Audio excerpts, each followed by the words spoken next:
오늘부터의 이슈는 아마 이명박 전 대통령이 검찰 출석하고 구속 여부를 결정하고 그리고 구속된 이후에 수사에서 나오는 상황들이 상당히 정치권을 압도적으로 지배할 이슈가 아닐까. 아주 오랜 시간의 기다림. 10년. 네. 10년의 기다림 끝에 어떤 사람의 범죄 사실이 하나씩 나오고 그 사람을 구속하고 이 과정들 속에 제가 사람 이상한가요?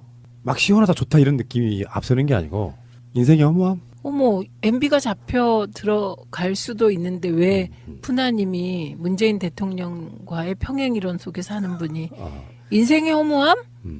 그건 좀 공감이 안 됩니다. 그게 뭐냐면 아직 네. 이야기를 덜 들으셨지? 네.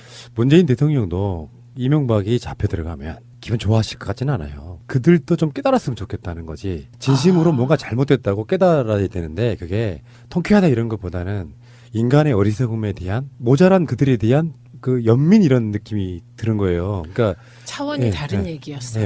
네. 그런 측면에서 본인이 깨닫지 못하면 어떤 죄도 죄가 아닌 거거든요. 요즘에 나오는 이야기들이 난 죄 없다잖아요. 지금 저쪽에서는. 기본적으로 생각이 다른 것 같은데요.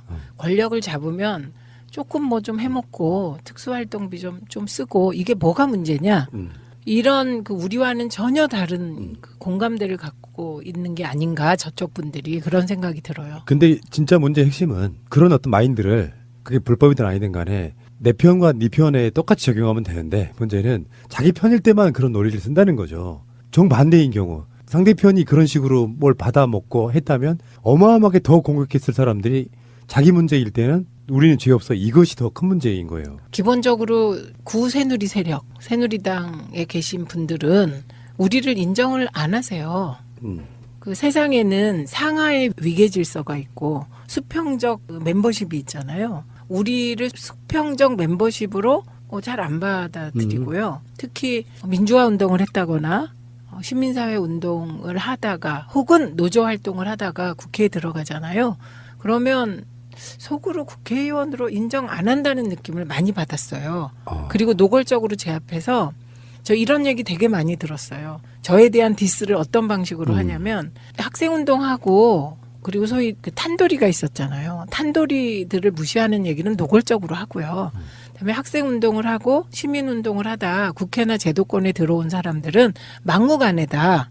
그런데 제가 앞에 있잖아요. 눈이 마주치면 근데 최민희 의원은 예외적으로 합리적이다. 이렇게 말을 해요. 그거 디스하는 거예요. 그렇죠. 저를 디스하는 방식이. 그렇게 느꼈고요. 문화가 완전히 달라요.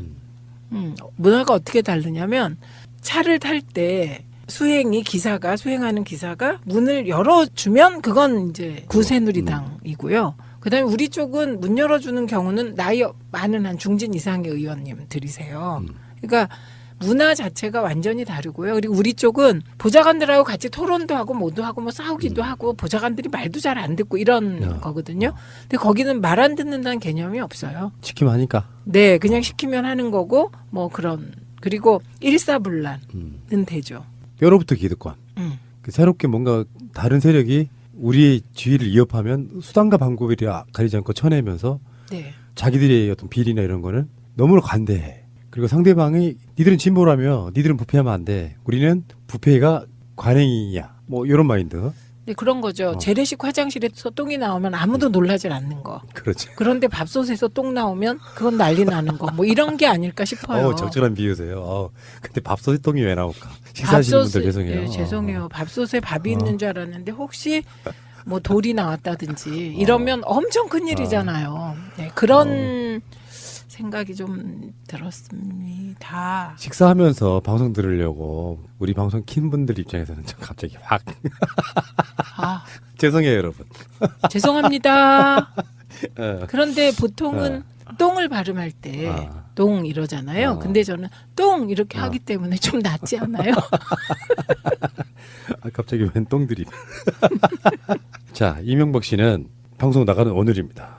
오늘 검찰에 9시 30분까지 출석합니다. 9시 30분에 이제 포토라인에 서겠죠? 네. 이제 언론들의 어떤 예상이나 보도를 보면 이명박 씨가 굉장히 센 발언을 할 것이다라고 예측하는 부분이 있어요. MB 쪽에서 나온 이야기가 의례적인 이야기는 안 해. 할 말을 할 거야. 물론 거기서 길게 이야기는 못하죠. 네. 예를 들면 그게 아주 길어지면 골목성명처럼 돼요. 네. 검찰의 조사를 받으러 가는 피의자는 자기 자신의 억울함을 항변할 수도 있지만 그것이 나중에 검찰과의 다툼에 있어서 불리하게 작용할 수도 있거든요. 어떤 이야기를 할까요? 정치보복이다. 그 이야기를 꺼낼 거다. 네. 그게 핵심 그 헤드라인이 될 거라고 봅니다. 그 말은 검찰을 굉장히 모욕하는 발언이지 않습니까? 그렇죠. 네. 사실을 인정하지 않겠다. 그래서 저는 핵심 키워드가 정치보복일 거라고 보고요. 그리고 한풀이일 거라고 보고요. 그래서 세를 결집할 것으로 보입니다. 그러니까 결집할 수 14%에 안 될 것 같아요. 그렇죠. 예, 왜냐하면 박근혜 전 대통령에 대해서는 지금도 결집하려고 준비된 분들이 있는데 그 가짜 뉴스도 MB를 옹호하는 가짜 뉴스 혹시 보신 적 있으세요? 없어요. 네, 이게 심리가 그런 겁니다. 제가 가짜 뉴스 쭉 보고 댓글도 보면 MB를 옹호하는 가짜 뉴스 없어요. 예, 그게 지금 보수 지지자들 그리고 가장 그 핵심적인 보수 지지자들의 마음속에서도 MB는 너무하다고 생각하는 거예요. 우리는 박근혜 전 대통령이 특수활동비로 문고리 3인방 용돈 주고 뭐 추석 뭐 이런데 상여금 주고 그다음에 뭐 그걸로 뭐 침 맞고 뭐 화장품 좀 사서 바르고 이런 거 엄청 큰 일이잖아요. 그런데 그 보수 쪽의 어르신들은 뭐 그 정도 할 수 있는 거지. 그게 뭐 그렇게 큰 일이라고 탄핵까지 시키냐 아직도 이렇게 말하시는 분들이 있거든요. 그런 거를 제가 정말 힘들어했었는데 네. 그때 한마디 더 섞어요. 항상 저는. 그러면 노무현 대통령이 김대중 대통령이 문재인 대통령이 똑같은 경우에 똑같이 말씀하실 거냐고 저는 대놓고 따져요. 그렇죠. 그리고 이런 논리요. 국정원 댓글이 뭐 하부 조직의 일탈이다. 뭐 어쩌고 저쩌고 별거 아니다. 그러면 제가 상대 패널한테 물어봐요. 그러면 문재인 정부가 국정원 동원해서 선거 때 댓글 달아도 괜찮은 거냐고. 그건 말 못하잖아요. 말 못하죠. 그러니까 이분들 머릿속에 진짜 민주주의가 되려면 네. 그런 어떤 생각들에 대한 보통 사람들의 마인드를 갖고 있어야 돼요. 네. 지금 서울중앙지검의 1001호실 이게 VIP용인가 보죠. 박근혜 조사 이후에 한 번도 안 썼대요. 차라리 네, 우리가 거기서 네. 녹음이나 할까? 사무실. 아니 왜 따로 이렇게 받아야 되죠? 그거는 뭐 일반 잡범 조사받는 데서 받을 수는 없지 않아요? 불공평해. 혹시 의원님은 그 검찰 조사 받아보신 적 있어요? 당연히 조사 많이 받아봤죠. 분위기 어때요? 싫어요. 왜요? 아마 변호사들도요. 음. 직업상 검찰에 들어가도 기분이 안 좋다고 하거든요. 근데 되게 우리가 검찰에 가는 건 대학교 때 시위 주동하고 갔을 테고 이후에도 조사받으러 가지 않았겠어요? 그러니까 일단 가기 싫죠. 검사란 직업을 생각해 본 적 있거든요. 여러 가지 유형이 있겠죠. 뭐 정말 검사로서의 어떤 사명감 또는 기득권에 물들여져서 니들 그렇게 해봐야 뭐 특히 학생들 대할 때 해봐야 세상 바뀐 줄 아느냐고 뭐 그러면서 되게 가찮게 보는 유형도 있을 거고 같은 조사하면서도 학생들한테 미안해하는 검사도 있을 거예요. 심리적으로는. 네. 근데 이 사람들이 이명박을 만나서 우병우가 노무현 대통령한테 했었다고 전해지는 그러나 우병우는 그런 말 한 적 없다고 부인하는 기는. 당신은 전직 대통령이 아니라 피의자로서 범죄자로서 조사받는 거다 이렇게 이야기할 수 있을까요? 불필요한 말이라고 그러니까. 생각해요. 그냥 내용을 조사하면 될 것 같고 어쨌든 전직 대통령이기 때문에 형식적 예우는 갖출 거라고 보입니다. 1001호실에서 박근혜 씨도 굉장히 오랜 시간 동안 조사받았던 걸로 기억하거든요. 네. 이명박은 범죄 혐의로만 보면은 잠 안 자고 한 이틀? 그러니까 아마 지금 관례상으로 보면 아침 9시 반에 들어가면 그 다음날 새벽 아무리 빨리 나오던 서너 시 이전에는 나오기 힘들 거다. 네. 그러면 우리 궁금증 중에 하나가 집에 돌려보내지 않고 바로 영장을 치는 경우도 있을까요? 그렇게 안 할 것 같습니다. 근데 이명박은 대부분 부인할 거거든요. 부인해도 그냥 이건 재판단에는요. 충분히 조사하고 뭐 자택으로 귀가 조치할 것 같고요. 그리고 그 이후에 영장을 청구해도 하지 않을까 싶습니다. 서울에서는 지금 헬기를 띄우거나 드론 이거 못 띄우는 걸로 알고 있는데 이명박 집에서 검찰청까지 노 대통령 하셨듯이 물론 그런 것도 있을 수 있겠죠. 내일 아마 보도의 행태들을 보면 이명박이 집에서 나오는 순간부터 생중계가 되긴 할 거예요. 그렇죠. 전직 대통령이 검찰 조사를 받는 거라 박근혜 전 대통령도 그렇게 했잖아요. 관례에 따라야 될 것 같습니다. 취재 관행, 중계 관행 따르게 될 것 같아요. 공평하라는 이야기예요. 그렇죠. 나는 지금도 잊을 수가 없어요. 노무현 대통령 관광버스 타고 가셨잖아. 그때 오르락 내리락 때 표정을 좀 잊을 수가 없거든요. 그들은 뭐 정치인들이야 서로 보복이냐 아니냐 얘기할 수 있겠지만 우리 심적 저는 보복을 하고 싶은 거지. 최소한 똑같이 대해달라 이런 거거든요. 똑같이 대하는 것으로 보복의 마음을 그렇죠. 푼다는 거죠. 근데 어쨌든 지금 이명박 대통령 MB에 대해서 씌워진 혐의들이 너무나 많고 액수도 크기 때문에 뇌물로 추정되는 액수가 100억이잖아요. 지금 100억이고 제가 계속 궁금해하는 주진우를 왜 고발하지 않냐. 매월 MB 그리고 김윤옥 여사에게 1억씩 특수활동비를 상납했다. 이 의혹을 제기했잖아요. 주진우가. 그런데 주진우를 그걸로 고발했다는 얘기 못 들어봤어요. 그래서 뇌물 액수는 경우에 따라서 더 늘어날 수도 있을 것 같고요. 그다음에 횡령 추정 액수, 그 비자금도 한 300억 가까이 된다는 거잖아요. 예, 그러니까 보통 사람 같으면 그냥 즉시 구속이에요. 그렇죠. 네. 전직 대통령이라는 것이 전제가 돼서 조사하는 게 특혜다. 똑같이 대해라. 이렇게 이야기를 할 수 있지만 현실은 좀 그렇게 쉽지가 않다 이런 거고. 네. 근데 지금 이명박 씨는 검찰 출석 바로 직전에 난관에 부딪힌 게 이제 정동기 네. 당시 민정수석의 네. 변호사 수임인데 네. BBK 사건 때 그 사건을 지휘했던 차장검사였기 때문에 네. 그거 안 된다라고 우리 방송에서도 며칠 전에 이야기를 했는데 대한변협이 사법 신뢰에 저하의 우려가 있다. 네. 선임을 강행하면 정동기를 징계할 거다 이렇게 이야기해서 지금 실제로 못하는 것 같아요. 왜냐하면 그렇죠. 정동기는 이명박이 어린할 수는 없잖아요. 그렇죠. 이게 변호사법 제31조를 보면 공무원, 조정위원 또는 중재인으로서 직무상 취급하거나 취급하게 된 사건에 대해서는 수임을 제한하도록 하고 있고요. 이를 위반해 사건을 수임한 변호사는 1년 이하의 징역 또는 1,000만 원 이하의 벌금에 처할 수도 있다고 봅니다. 그런데 이제 정 전 수석은 변명을 하긴 했어요. 수사 진행 과정 및 수사 결과를 보고받았을 뿐 직무상 사건을 취급한 사실이 없다. 이런 식으로 소명했지만 이게 말이 안 되잖아요. 보고받는 것도 직무 라인에 있는 거니까. 그래서 받아들여지지 않았는데 많은 분들이 벌금 액수를 보고 좀 의아하실 거예요. 그러니까 변호사가 1년 이하의 징역 또는 1,000만 원 이하의 벌금.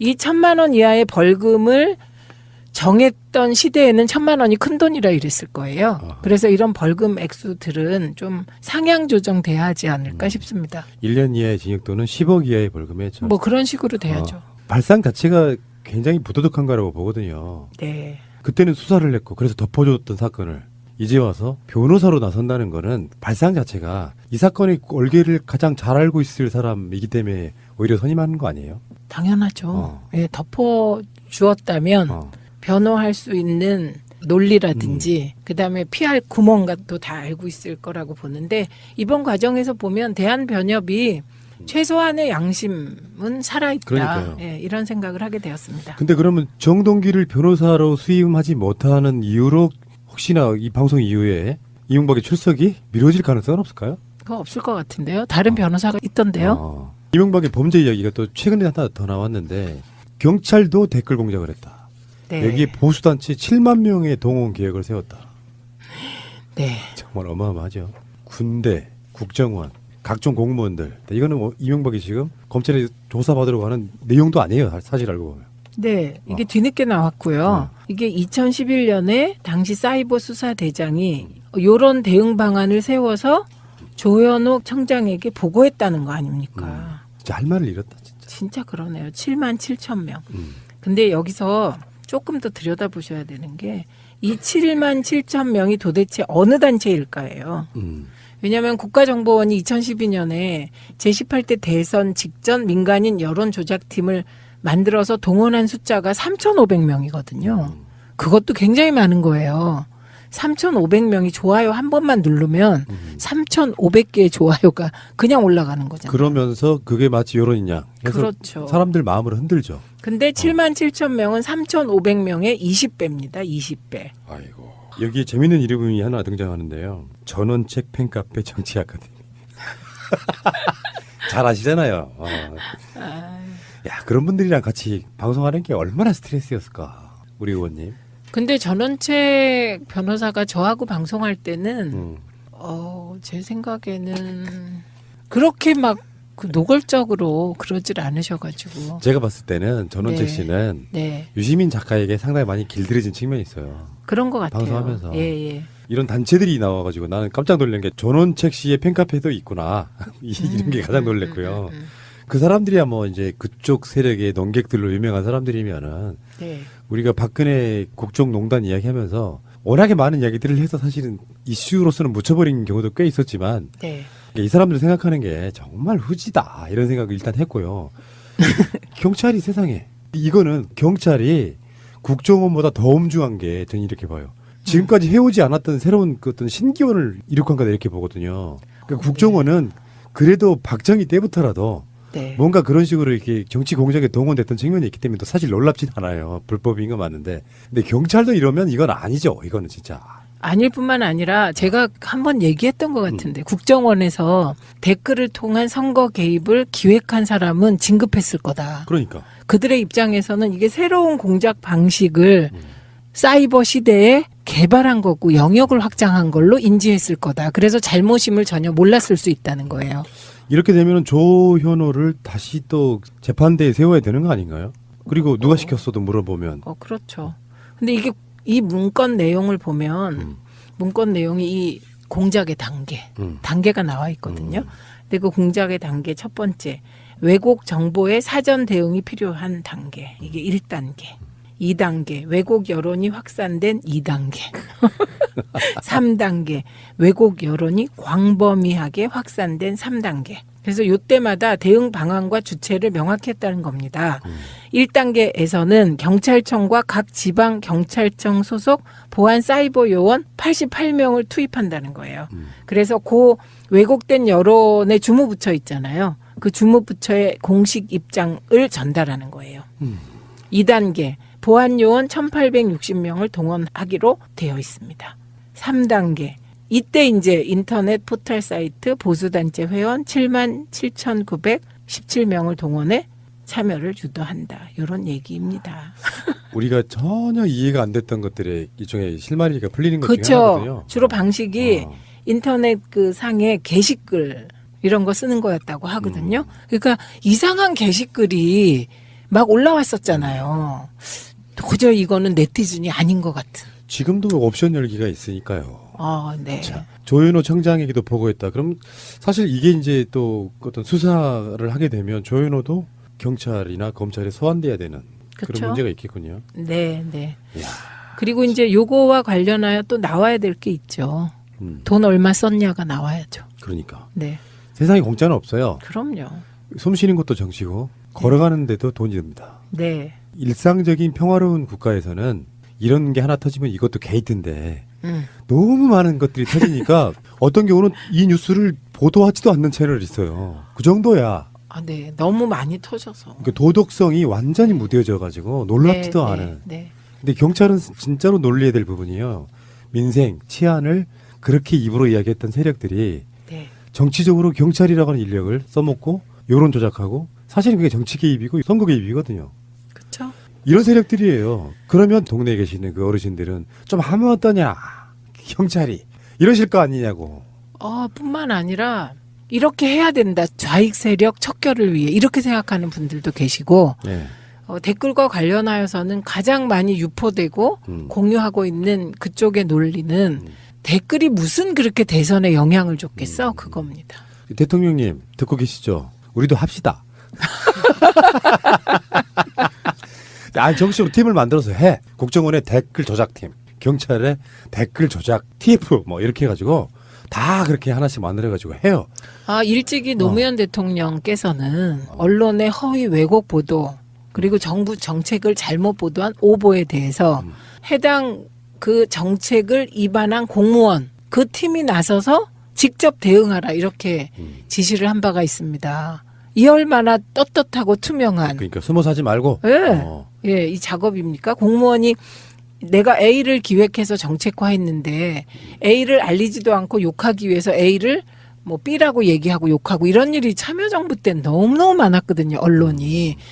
저는 뭐 그런 식의 보고 댓글 보고죠. 그건. 댓글 시정 뭐 이런 거 필요할 것 같습니다. 그거는. 네, 국정원, 김하영, 뭐 잠금, 감금, 셀프 뭐 이 사건 때 경찰 김용판이 그렇게 그거 지침을 내리잖아요. 알고 보면 다 그놈들이었어. 뿐만 아니라 그 골든클로스 18대 대선에 네. 골든클로스가 있었냐 이런 그렇죠. 얘기 네. 있었잖아요. 그때가 골든클로스가 일어나는 시점에 김용판 빵이었어요. 김용판은 또 출마한다네요. 어디예요? 또 뭐 이제 무슨 구청장이나 뭐 이런 거 하겠죠. 아, 대단하신 분이십니다. 씨. 어머 감옥에 있는 줄 알았는데. 김용판, 조현호 이 두 사람은 정말 잊지 못할 그런 경찰이었고요. 알겠어요. 사실은 이 사건만큼은 우리가 만약에 의원님이랑 저랑 한 10년, 20년 후에도 회자할 사건은 지금부터 할 이야기일 거라고 생각해요. 그쵸. 춘내 불사춘이었잖아요. 그렇죠. 그런데 마침내 음. 한반도에 얼음이 녹고 봄날이 예. 오고 있는 것 같습니다. 그러니까 외교라든지 그 민주주의는 사실은 결과물보다는 과정인 것 같다는 게 네. 요즘은 SNS뿐만 아니라 언론이나 정보통신이 발달해가지고 언론에 공표된 거는 북한이고 미국이고 다 알아요. 네. 어떤 상황이 벌어지고 있는지를. 근데 과정이라는 건 그 내용을 알면서도 직접 특사가 가서 이야기를 하고 그거를 받아오고 또 비행기 타고 물리적으로 가서 미국에 가서 이야기를 하고 중국에 가고 일본에 가고 이거거든요. 네. 사실은 여기서 운전대 잡고 있는 분이 문재인 대통령이고 이게 정은아 타 해가지고 결국은 태웠어요. 네. 뒤에 이제 상석에 솔직히 말하면 상석에 지금 트럼프가 탄 거예요. 네. 고급 승용차에. 네. 나머지 이제 트렁크에 한 사람, 두 사람을 태우느냐 마느냐 이런 느낌이에요. 현재는 그렇습니다. 이제 일단 제일 먼저 트럼프를 태우고요. 그다음에 그 옆에 김정은을 태우라고 하는데 이게 잘 안 돼서 그냥 앞좌석에 태우고요. 그다음에 트럼프 옆에 이제 시진핑을 태우고요. 그럼 이제 아베는 어디에 타냐 이런 문제가. 그래서 약간 이제 차를 키워갖고 20인승쯤으로 해가지고 각 나라의 외교부 장관을 한 명씩 태우면서 꽉 채운 다음 아베는 입석으로 태우는 걸로. 대통령이 그러셨으니까요. 패싱은 없다. 네. 어차피 역할은 필요하다. 네. 근데 이제 북한이라고 하는 존재 때문에 정치적 이득을 얻어왔던 입장이니까 아베 입장에서는 사실 할 말 없어지는 건데 그 부분은 뭐 이제 홍준표의 자유한국당이나 입장이 똑같은 거라서 그런 부분이 있고 일단은 뭐 그런 걸 떠나서 지금 시진핑 주석 입장에서도 본인들이 한 역할이었기 때문에 만약에 시진핑이 김정은을 설득해서 뭔가 결과물이 나왔다면 사실 그 운전은 시진핑이 하고 있는 거잖아요. 그러면 사실 한국이 할 역할이 좀 많이 사라지는 부분인데 문재인 대통령이 주도해서 인고의 세월 끝에 그 기반은 저는 이렇게 보거든요. 트럼프의 암묵적 또는 전폭적인 지지를 바탕으로 하고 있었기 때문에 시간이 덜 걸린 거다. 네, 그 시진핑이 할 수는 없어요. 예, 왜 할 수가 없냐면 지금 미국이 북한의 핵을 가지고 문제를 삼으면서 이렇게 뭐 전쟁 위기 운운하고 있습니다만 그런 모든 행동의 궁극적인 대상은 중국이기 때문에 중국이 북한을 움직여서 미국을 이롭게 하는 일을 직접적으로 할 수가 없어요. 그래서 그 문재인의 운전대론이 나올 수 있는 거는 한반도가 처한 요 조건이고요. 그게 더 거슬러 올라가면 DJ가 얘기한 4대 강국 보장론. 이건 4대 강국의 힘의 균형 속에서만 한반도는 평화로울 수 있다는 생각이거든요. 그래서 그거에 기초해서 운전자론으로 간 거거든요. 근데 이제 그때 우리가 노무현 대통령 때 동북아 균형자론이 있었잖아요. 그렇죠. 예, 근데 그 동북아 균형자론은 펼쳐보지도 못하고 보수 세력에 의해서 엄청 공격을 받았어요. 그리고 우리가 정권 뺏기면서 20년 동안 폐기되었었거든요. 그렇죠. 예. 근데 그 동북아 균형자론보다 더 디테일하게 그 내용을 설명한 게 운전자론이거든요. 예, 그리고 운전대를 잡았다는 것을 전 세계가 다 인정하는데 지금까지 두 단위가 인정을 안 했습니다. 그게 일본하고 자유한국당이었는데 이번에 문재인 대통령과 문재인 정부가 또 잘한 게 뭐냐면 아까 말씀하신 과정 관리예요. 제일 먼저 미국 가서 미국을 설득하고 그리고 북미 회담을 5월에 한다 이렇게 성과를 낸 다음 그다음에 일본, 러시아, 중국을 다 방문해서 설명을 하는 거잖아요. 그러다 보니 일본 외무상이 얘기한 거잖아요. 이게 한반도에서 기적이 일어나기 일보 직전이다. 현 상황은 동아시아의 기적 직전 상황이다. 네. 예, 그렇게 얘기를 했기 때문에 그거는 패싱하지 말라는 간절한 열망의 그렇죠. 표현이잖아요. 그래서 정말 과정 관리를 잘하는 것 같고 그 과정 관리를 잘하게 된 이유는 저는 참여정부 말기에 남북 정상회담하고 그때 수많은 디테일을 합의했거든요. 6.15보다 그 참여정부 때 협상한 게 훨씬 더 디테일이 아주 세세하게 합의를 했거든요. 그게 실현되지 못하면서 많은 생각을 했던 것 같아요. 문재인 대통령이 준비된 대통령이라고 하는 건 사실 노무현 대통령 때 거의 모든 걸 직접 옆에서 본 사람이잖아요. 네, 참모였고. 네. 그러니까 새롭게 뭔가를 뛰어들 때 준비할 게 사실 별로 없는 거예요. 어떤 준비된 상황이 매뉴얼이 있는 거거든요. 네. 그런 측면도 있고 이런 것 같습니다. 어떤 쇼맨십이 강한 사람이라면 뭔가를 막 터트림으로써 대중적 인기를 올리려고 하겠지만 북핵 문제에 있어서 동참해야 될 각 세력들, 나라들까지 포함해가지고 너희들이 한 말 니들이 책임져줘. 그러면서 입장 바꿀 수 없게끔 만들어주는 과정 관리를 해주는 거예요. 대통령이. 네, 뿐만 아니라 공을 누구에게 돌리냐가 중요하잖아요. 그렇지. 이거 중요하죠. 그런데 그 4대 강국 보장론이 성립되려면 4대 강국의 맞춤형 역할이 있어야 되고 그걸 우리 지도자가 이해하고 있어야 되고요. 4대 강국이 그 역할을 하도록 견인해내야 되고 그 역할의 일부를 수행했을 때 칭찬할 줄 알아야 돼요. 그러니까 그 칭찬할 줄 아는 능력이 굉장히 그렇죠. 큰 거예요. 지도자끼리는. 예. 그런데 이번 주말에 남북 정상회담 준비위원회라는 게 이제 청와대에서 그 위원장이 임종석 실장이에요. 네. 그래서 이제 하는데 사실 알고 보면은 이번 주말이면은 17일 정도거든요. 네. 그런데 4월 말로 예정돼 있다고 하면 사실 한 40여일? 딱 4월 30일 날 하는 것도 아닐 거라고 보면 40여일 남은 거예요. 네. 김정은 위원장과 이제 호칭을 이렇게 해주기로 했는데 김정은 위원장과 문재인 대통령이 판문점에서 회담하는 날짜가 40여일 남았다라고 보면 되는 거거든요. 저는 그 회의 장면이 이렇게 그려져요. 음. 준비위원회 회의 장면이라든지 이런 게 뭐 새롭게 뭔가를 하려고 하기보다는 북핵 문제는 20년이 된 문제예요. 그리고 그 북핵 실험, 북한이 북핵 실험을 최초로 한 게 참여정부 아닙니까? 그러니까 참여정부는 전 기간을 북핵에 시달리고 내부로 보수 세력에게 시달린 시기거든요. 이게 보수 세력이 북핵을 빌미로 또 흔들고 내부적으로 흔들고 견딜 수 없는 시절이었잖아요. 그래서 그때 굉장히 디테일한 단계적 해법을 마련했었죠. 예. 그렇기 때문에 아주 그 준비위원장과 대통령이 아주 세세한 디테일까지 전부 공유가 되면서 그렇게 회의에도 긴 시간이 걸릴 거라고 생각하지는 않아요. 예. 남북 정상회담 하기 전에 한라인 설치하기로 했는데 네. 한라인도 곧 설치가 된다고 하면 그 전에 한번 통화하기로 했잖아요. 네. 이건 뭐 우리들한테는 이제 보는 사람 입장에서는 이벤트고 문재인 대통령이 한 말들이 계속 있는데 계속 이런 거잖아요. 유리 다루듯 해야 된다 이런 거. 네. 정부나 하다못해 우리나라 정부로 보면은 국정원이라든지 국방부라든지 각종 단위 또는 뭐 미국도 마찬가지고 메시지가 잘못 나가면 어긋나는 경우가 굉장히 두려운 상황인 거잖아요. 그래서 그 메시지 관리를 정말 잘해야 되기 때문에 그 사이에 뭔가 조율도 필요하고 분위기 조율도 해야 되고 사실은 이럴 때 정말 언론이 도와줘야 되거든요. 국가적으로 D-며칠 남북 정상회담 기대 무르익어가 돼야 되는데 계속해서 홍준표나 이런 쪽에서는 메시지가 못 믿어.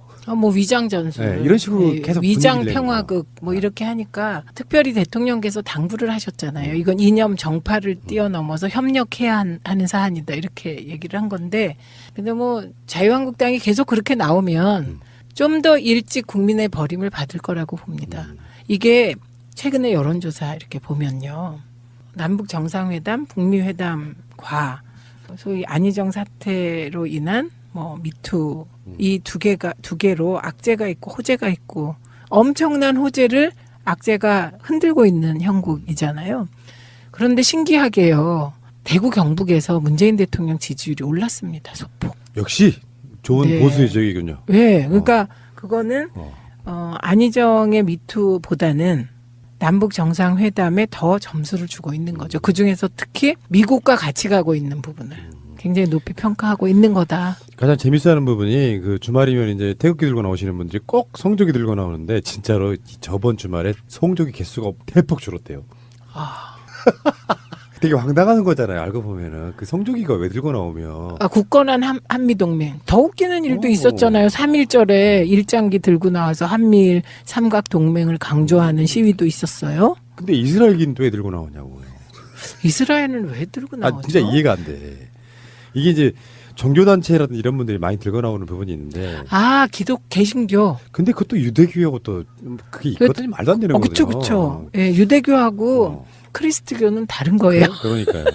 그 사람들이 미국이라고 하는 어마무시한 거대 권력을 이용해 먹으면서 미국은 우리 편이야라고 했는데 미국도 자기들이랑 생각이 다른 어떤 입장을 내버리다 보니까 진짜로 멘붕이 온 거잖아요. 정치인들 중에도 아. 미국 비난하는 사람들 있어요, 지금. 그러니까 제가 항상 하는 말 표현 중에 뭐가 있냐면은 사람들은 정치인 포함 일반인들은 자기가 한 말을 부단히 입증하려고 노력하는 존재다. 그렇죠. 그게 자기가 잘못한 부분을 인정하기 쉽지가 않은 건 사실이지만 네. 이게 잘못됐다는 것이 계속 증명되고 있는데 가장 최후의 보루였던 미국은 최소한 우리 편이야. 니들이 아무리 김정은하고 손 잡아봐야 미국은 우리 편이야라고 생각했던 사람들이 미국마저도 김정은 만날게. 문재인 잘하고 있네.